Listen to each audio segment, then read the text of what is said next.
Assalamualaikum warahmatullahi wabarakatuh.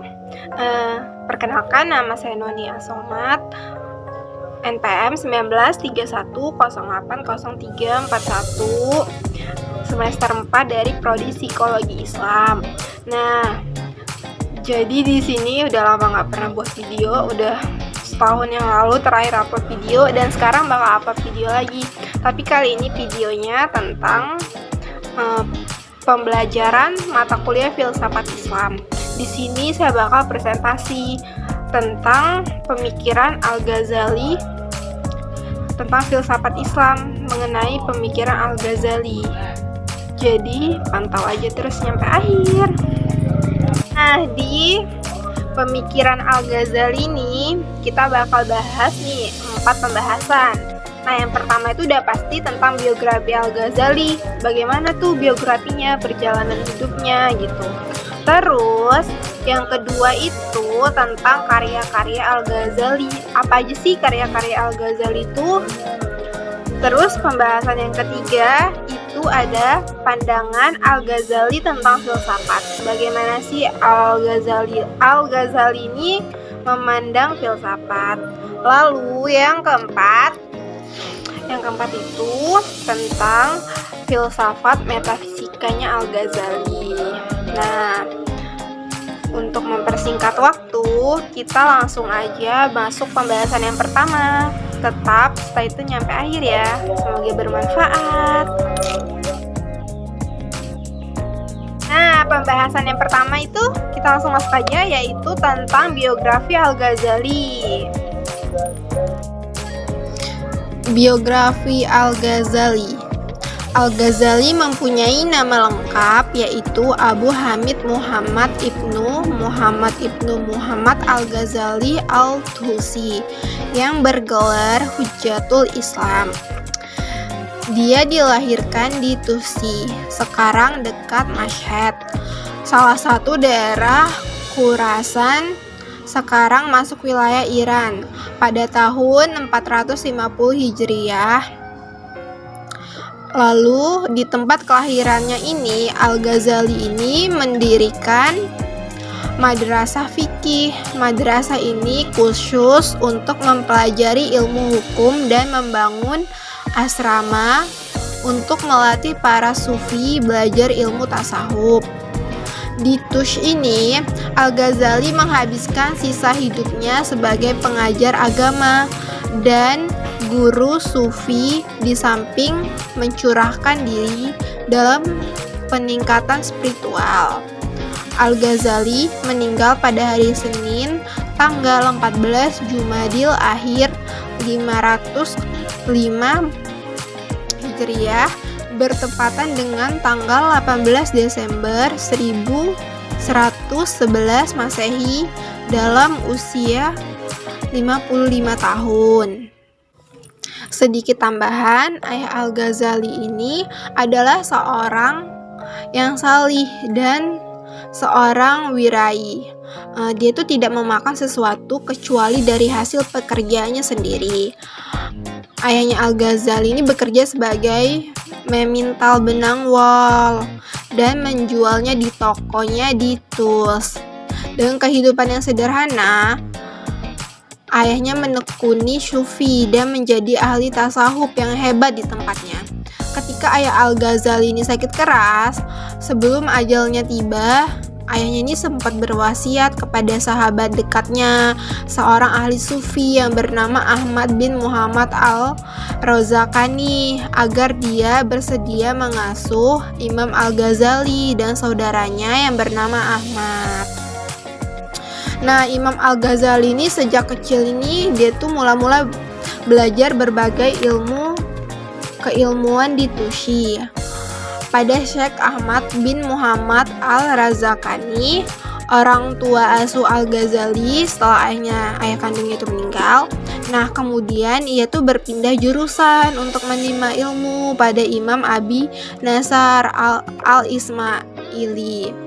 Nah, setelah mempelajari berbagai ilmu di Jurnan, maka ia berpindah ke Nashabur untuk menimba ilmu pada Imam Dihya.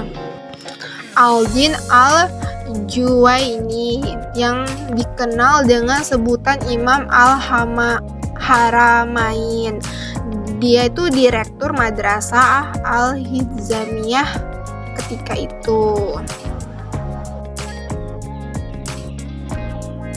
Nah, tadi kita udah selesai bahas yang pertama tentang biografi Al-Ghazalinya.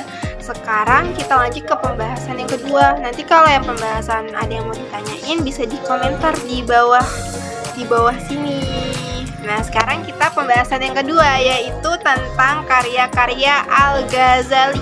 Karya-karya Al-Ghazali itu apa aja ya? Ayo simak. Oke, sekarang karya-karya monumentalnya Al-Ghazali. Nah, Imam Al-Ghazali ini kan merupakan salah satu ulama besar yang pernah dimiliki Islam dalam sepanjang sejarah. Beliau tergolong ulama dan pemikir Islam yang sangat produktif dalam menulis buah pemikirannya. Jumlah kitab yang ditulis oleh Imam Al-Ghazali ini sampai sekarang belum disepakati secara definitif oleh para penulis sejarahnya.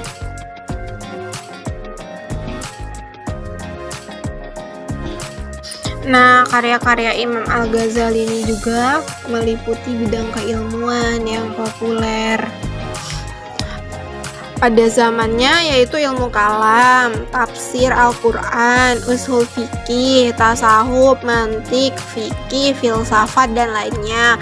Di antara karyanya yang paling monumental itu adalah yang pertama itu ada Ihya Ulum Al-Din, yaitu menghidupkan kembali ilmu-ilmu agama. Nah, karyanya yang pertama ini merupakan sebuah kitab yang ditulis untuk memulihkan keseimbangan dan keselarasan antara dimensi eksoterik dan esoterik Islam.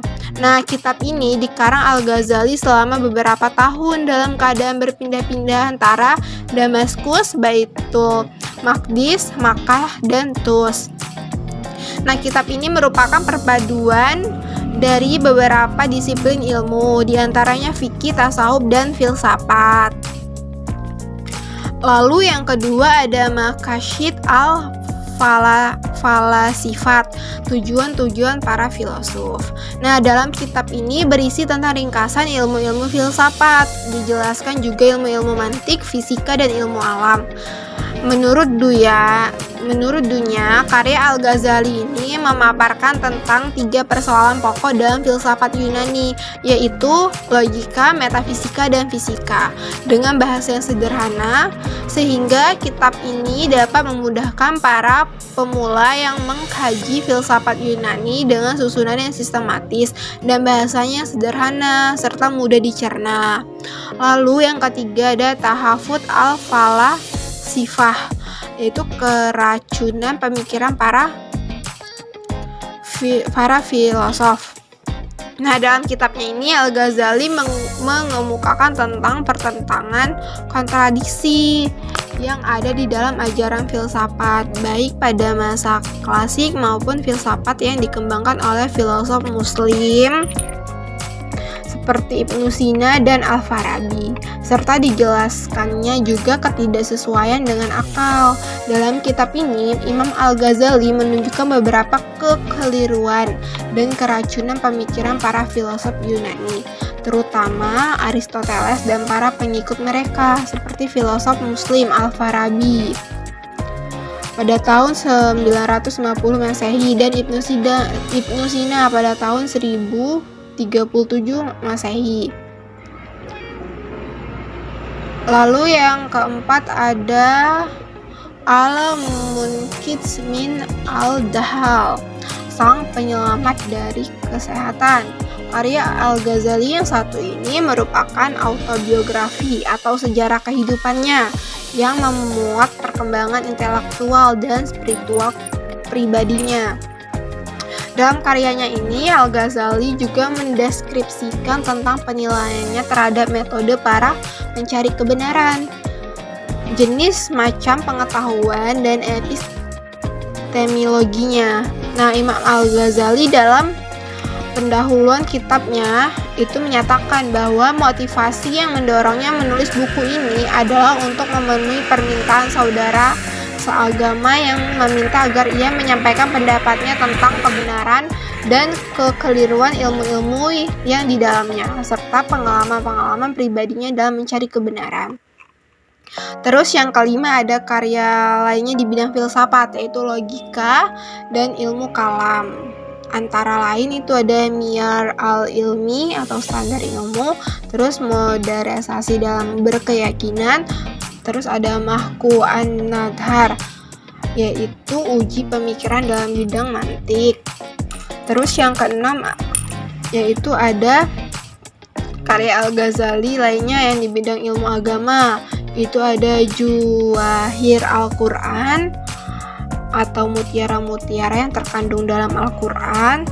Terus ada Mishyat Al-Anwar, lentera cahaya-cahaya. Terus ada Faisal Al-Tafriq Baina Al-Islam wa Al-Zindakah, perbedaan pemisah antara Islam dan Zindik. Masih banyak lagi karya-karya Al-Ghazali sebenarnya, tapi ini yang beberapa di antaranya gitu. Oke, yang tadi kan udah tuh ya yang pembahasan kedua tentang karya-karya Al-Ghazali. Sekarang kita langsung lanjut aja ya. Saya tahu kok kalian sudah bosan. Sekarang tentang pandangan Al-Ghazali terhadap filsafat. Yuk simak. Pandangan Al-Ghazali terhadap filsafat dan para filosof. Nah, dalam fase awal-awal perkembangan intelektualnya, Imam Al-Ghazali banyak berkarya di bidang ilmu-ilmu syariat ketika masih di Baghdad. Namun setelah itu dalam kurun 2 tahun Imam Al-Ghazali ini memahami filsafat dengan seksama. Hampir setahun ia terus merenungkannya, mengulang-ulang kajiannya dan membiasakan diri dengannya.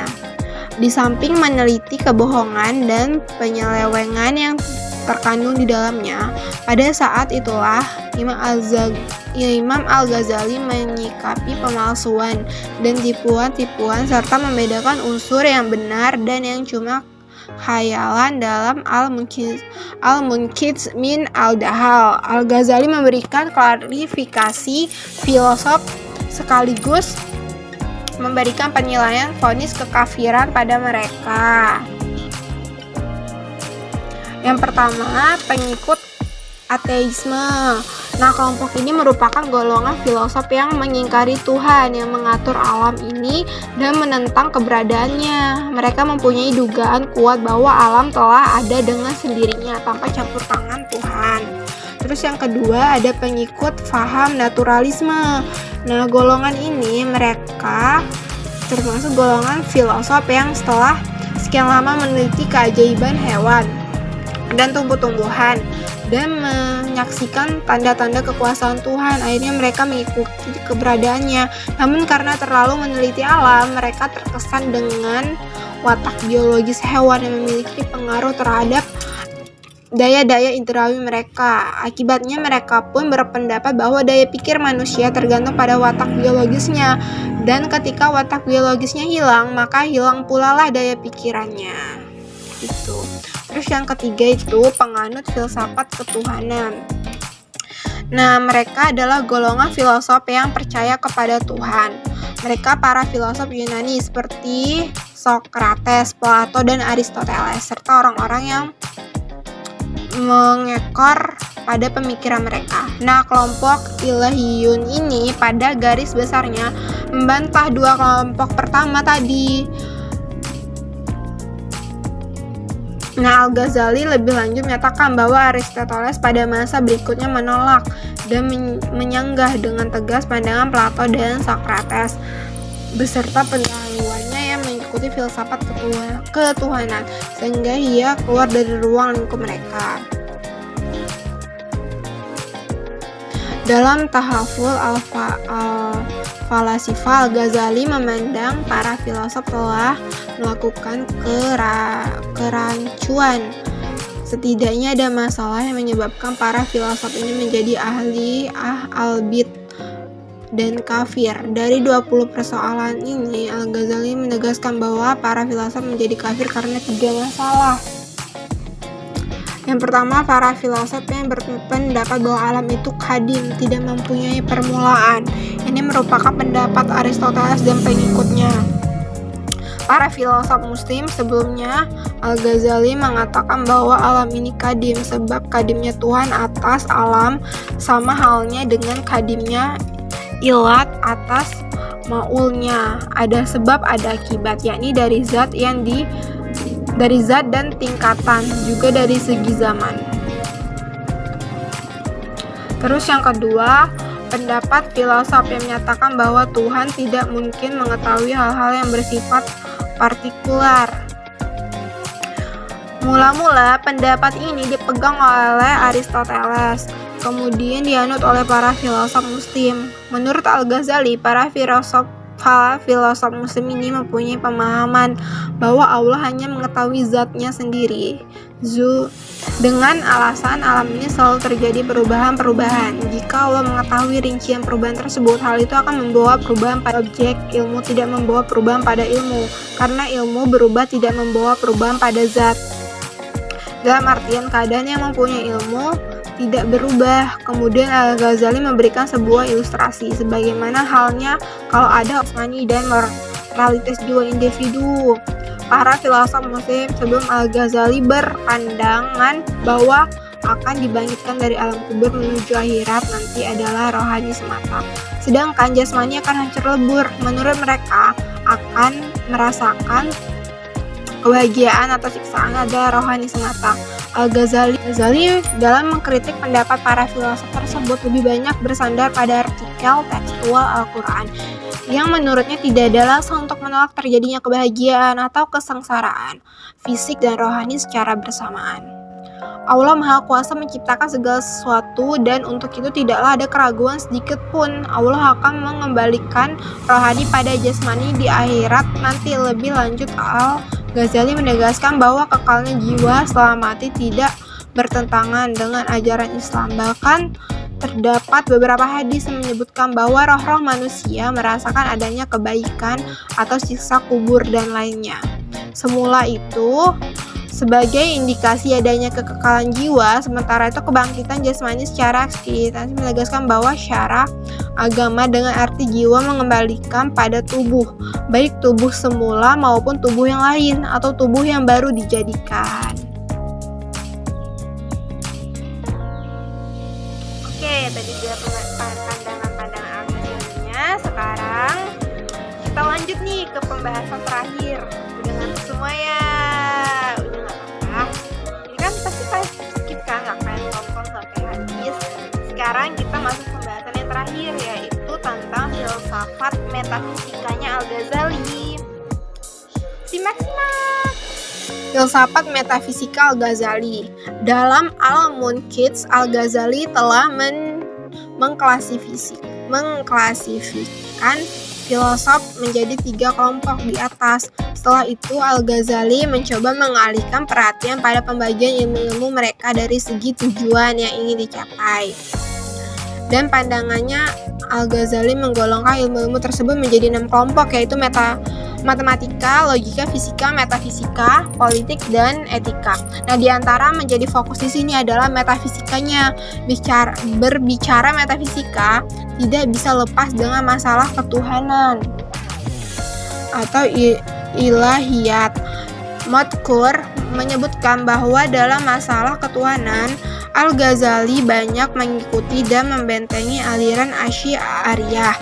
Al-Ghazali sebagaimana penganut Al-Asy'ariyah mencoba menselaraskan akal dengan nak yang berpendapat bahwa akal harus dipergunakan sebagai penopang karena ia bisa mengetahui dirinya sendiri dan bisa mempersepsi benda lain. Namun Al-Ghazali mengartikan akal pada batasan-batasan tertentu dan hanya naklah yang bisa melewati batasan-batasan itu.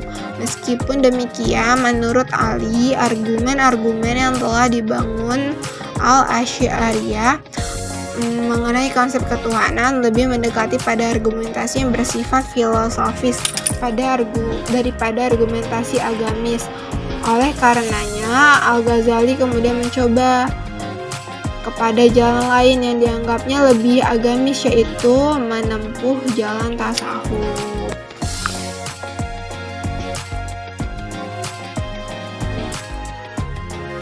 Oke, udah kelar pembahasannya. Mau ngomong apa ya? Maaf ya kalau di dalam video ini mungkin ada yang membuat kalian bosan ataupun ngantuk, ataupun penjelasannya kurang jelas. Mohon maaf, karena saya bukan manusia yang sempurna. Mungkin sampai sini aja presentasinya. Semoga videonya bermanfaat buat kalian. Jangan lupa di subscribe aja, nggak apa-apa kok. Tapi kalau nggak mau subscribe nggak apa-apa, yang penting ditonton. Assalamualaikum warahmatullahi wabarakatuh.